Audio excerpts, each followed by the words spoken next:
You will hear a male student talking to a union representative about placing an advertisement to sell a laptop. First, you have some time to look at questions 1 to 5.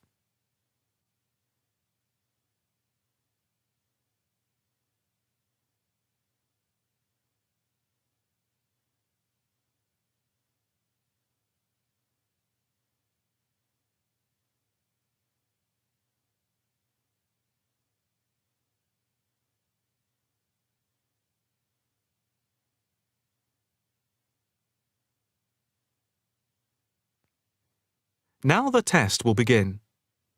You should answer the questions as you listen, because you will not hear the recording a second time. Listen carefully and answer questions 1 to 5. Hi, I'm Debbie. How can I help? Hi, my name's David. I'm just looking to place an advertisement on the main union notice board to sell a laptop and a few accessories if that's possible. Sure, that's not a problem. I take it you are a member of the Students' Union? Yes, I am. Right then. I'll just get a form up. And as there is no one around and it looks as if it's going to be quiet for a while, I'll just type the details straight into the computer for you. Thanks very much. No problem. Shall we just title it Laptop for Sale? Yeah, okay.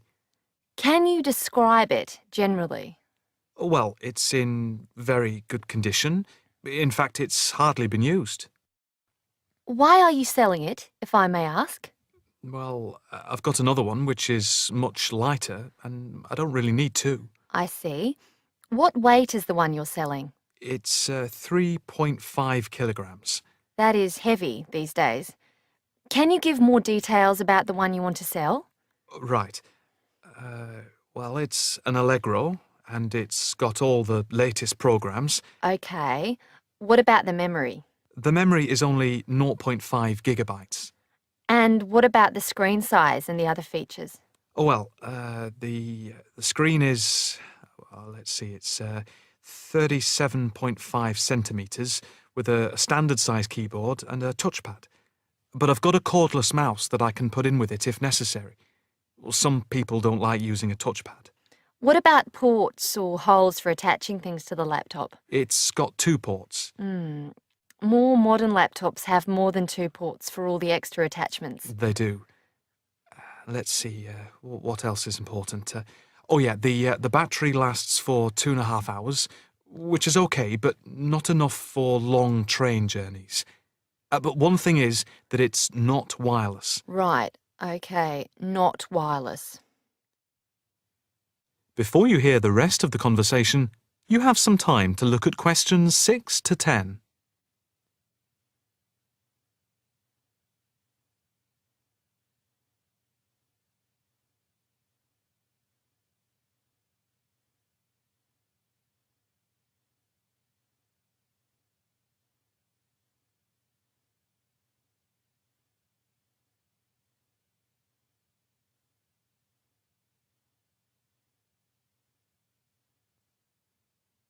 Now listen and answer questions 6 to 10. Anything else I can put on the advertisement? There's a webcam built at the top of the screen, and I can throw in a printer, a scanner, and headphones, which I got with it in a special deal. It also comes with its own case for carrying it around. Actually, the case is quite smart. I'm hoping these things will help it sell. They should do. Right, I think I've got all that. How much do you want for it? That I'm not sure about. It's worth about £900 to £1,000 new.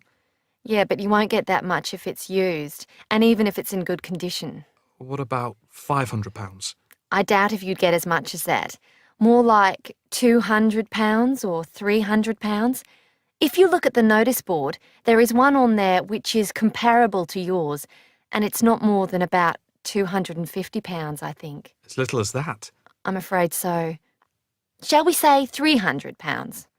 OK, put that. Can I take some contact details for the advert? The name's David Bristow. Bristow.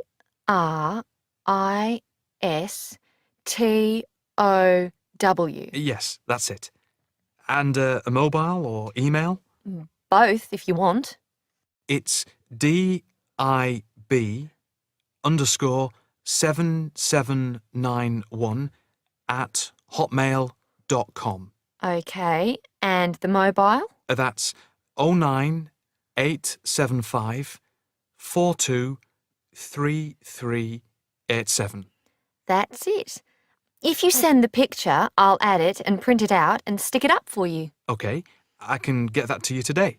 Right, I'll type in here, advert placed the 22nd of October.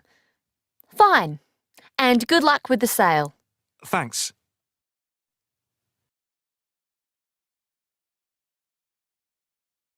That is the end of part 1. You now have half a minute to check your answers.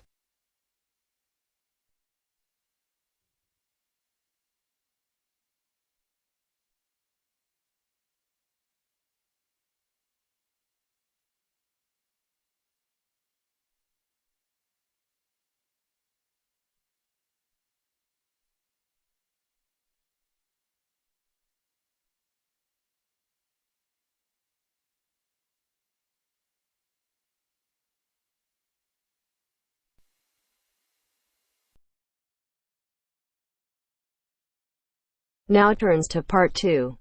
Part 2. You will hear a conversation between a student and an accommodation officer.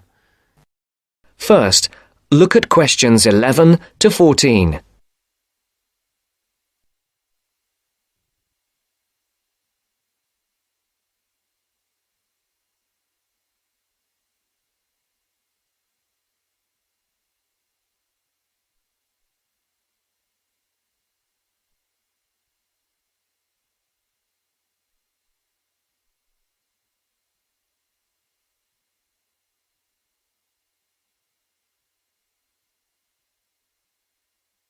Listen carefully. Well, you have left things a bit late. Have you tried looking for somewhere in Newbridge? Newbridge? No, I haven't. I've never heard of Newbridge. Well, let me show you. I've got a map here. Here's where everything is. You come into Newbridge over the bridge, and the main road in front of you is, surprisingly enough, the High Street. This is one of the main streets. And branching off to the left, you can see there, is West Street. That is another busy part of town. I see. Now, as I was saying, here is the High Street, and here is West Street going left.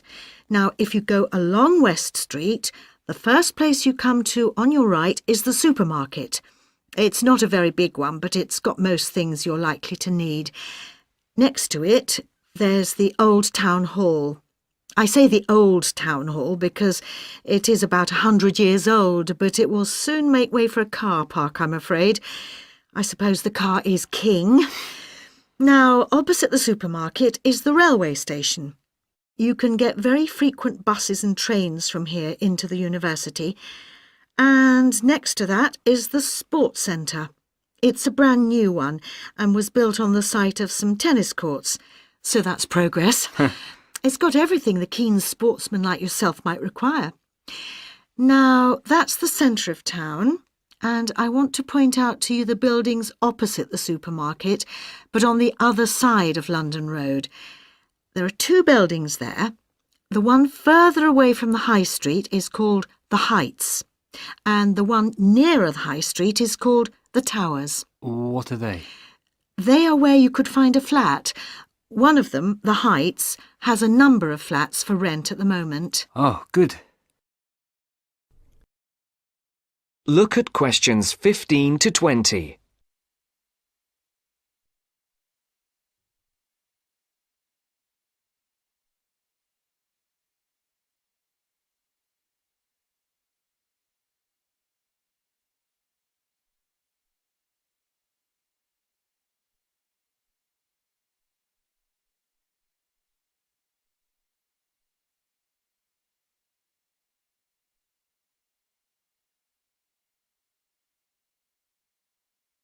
You will now listen to the second part of the talk.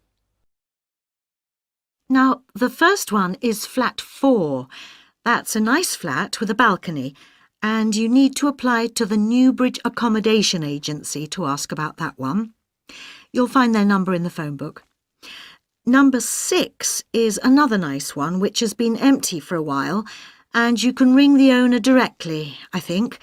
Yes, I've got her number written here. There it is. Right, thank you. Good. Now, number 8 is a re-advertisement. What do you mean? Well, it did have a tenant, but now it is for rent again, so I'd like to ask about that one. Leave it with me and I'll look into it for you. Then we can talk about it when I've got more information. Okay. Are there others in this block? Yes, there's number 10.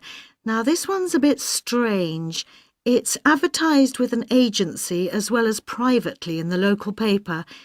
Normally, if it's advertised through an agency, you shouldn't really go behind the agency and go directly to the owner.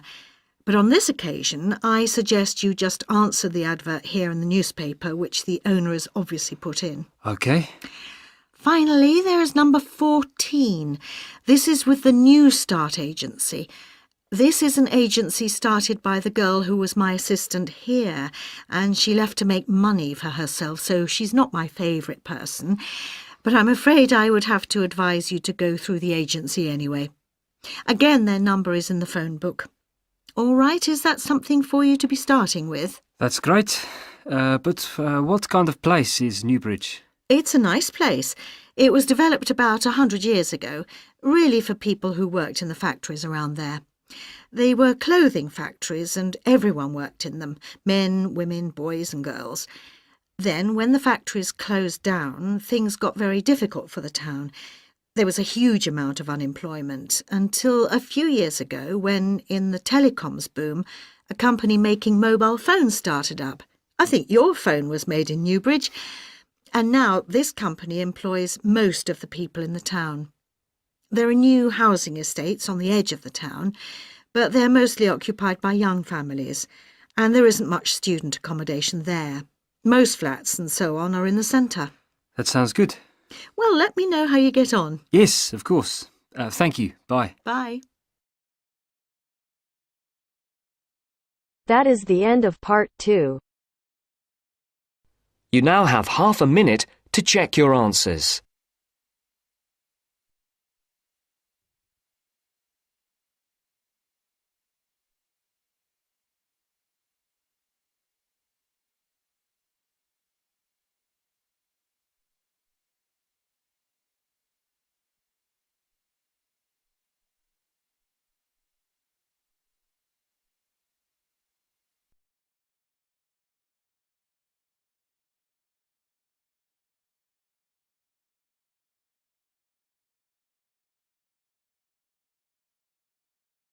Now turns to part 3. Part 3. You'll hear a conversation between Astrid and Henry about the lecture they've just heard. First, you have some time to look at questions 21 to 24.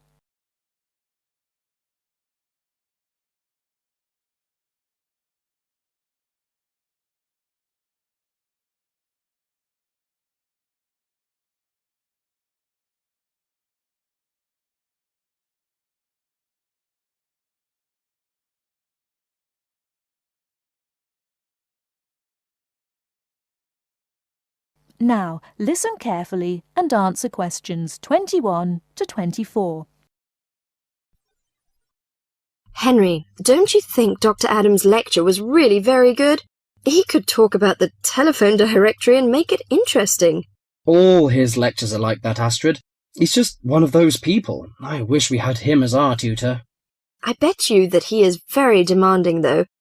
Boris is in his tutorial group and agrees that he is brilliant, but he puts them under a lot of pressure. But don't you think that's good? Perhaps. Anyway, he's interesting and rather funny. Did you take lots of notes in the lecture? Yes, actually I did. In fact, several pages. I didn't think I had taken so many. I was that busy listening to what was being said that I didn't take many notes. Can I photocopy yours? I don't think that's such a good idea. You won't be able to read my handwriting. And sometimes I write them in English and sometimes in Arabic. Oh, let's have a look. Wow, your notes are so neat. There's not much in Arabic. There is on this page. Yes, there is. Dr. Adams would be pleased to see this, especially given what he's talking about.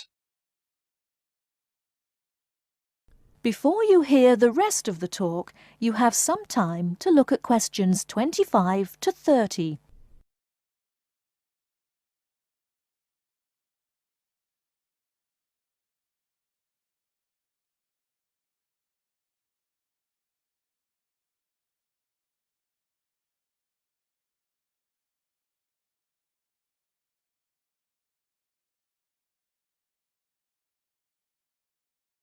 Now listen and answer questions 25 to 30. Don't you keep careful notes? Sometimes. It depends on the lecture. I don't think I'll forget Adams's lecture today, but some of the details will fade. I type up everything afterwards, so you can have a copy then, and you can fill in anything I've missed. I'm not so good on the broader concepts. I'm better when it comes to detail. Just what Adams was talking about. Well, I am definitely a detail person. I need to have everything written down before I can get the concepts clear in my head. And I am the complete opposite. I find all the detail clutters up my mind, and I get very frustrated, which was just what he was on about. He mentioned a book he had written. He mentioned several. The one on space and the individual. Yes, called My Space. It's on the book list. So it is. I think I'll get that out of the library, or get my own copy. Did you get what he said about spatial awareness? I didn't really. Yes, it was fascinating.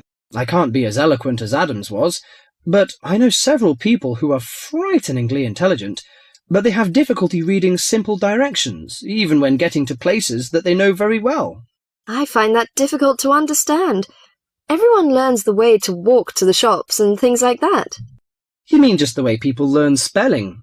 You know, people misspell words, make mistakes in countless areas of their lives, and going in the right direction is just the same. Remember what Adam said about the number of people who cannot tell left from right, north from south, and so on? Do you know which way is north? It's that way. You see, I couldn't have told you that. Really? I haven't a clue which way is which. That's why I'm always getting lost when I go out on my bike.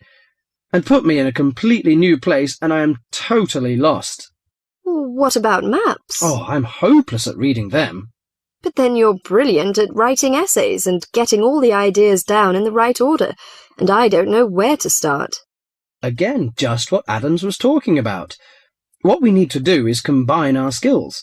You teach me to cope with detail, and I'll teach you how to string concepts together. Okay, we can do that. That is the end of part 3. You now have half a minute to check your answers.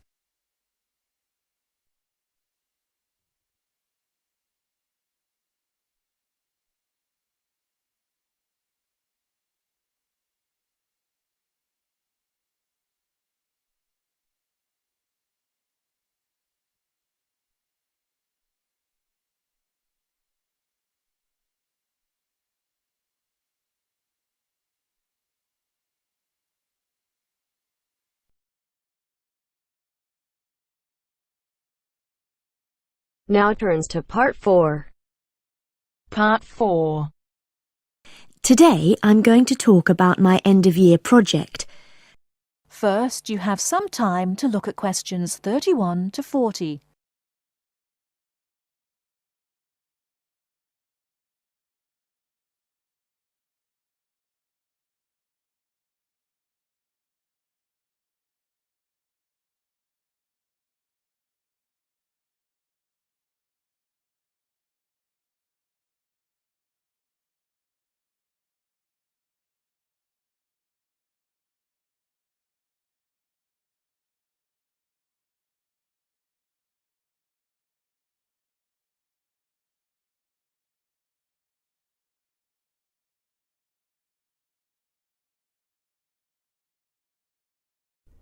Now listen carefully and answer questions 31 to 40.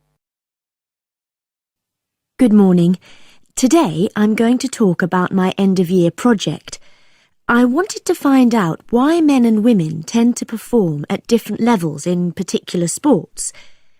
Let me start by explaining why I chose this subject.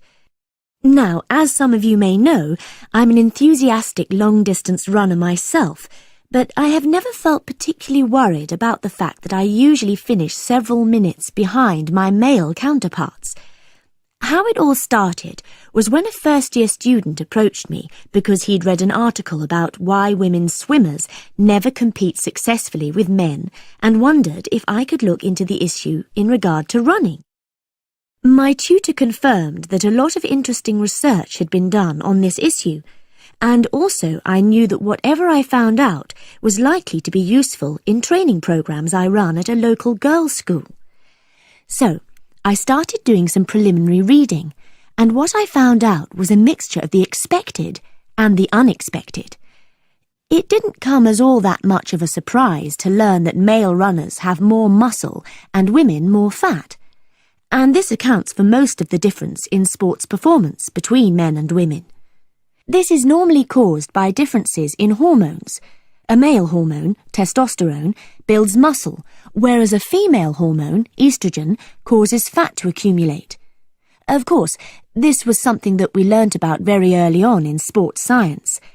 But then I began reading about the nature of muscle, and this is where I found something that did surprise me. Men and women have exactly the same type of muscle fibres, which means that they are capable of fuel burning at the same rate. I was also reading some very interesting research on differences between the average height of men and women.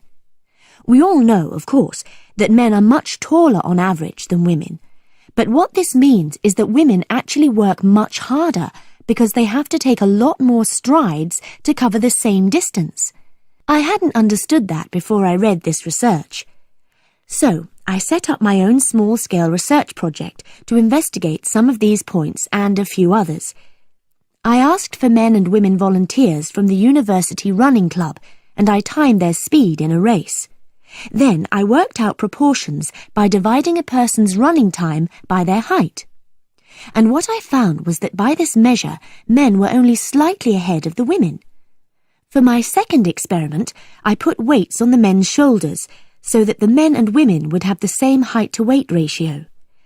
I found that under these conditions, the women actually ran faster than the men. In my last experiment, I decided to look at what is called elasticity, by measuring how high the men and women could jump. And I found that my male and female participants had equal levels of jump power. That is the end of part 4. You now have half a minute to check your answers.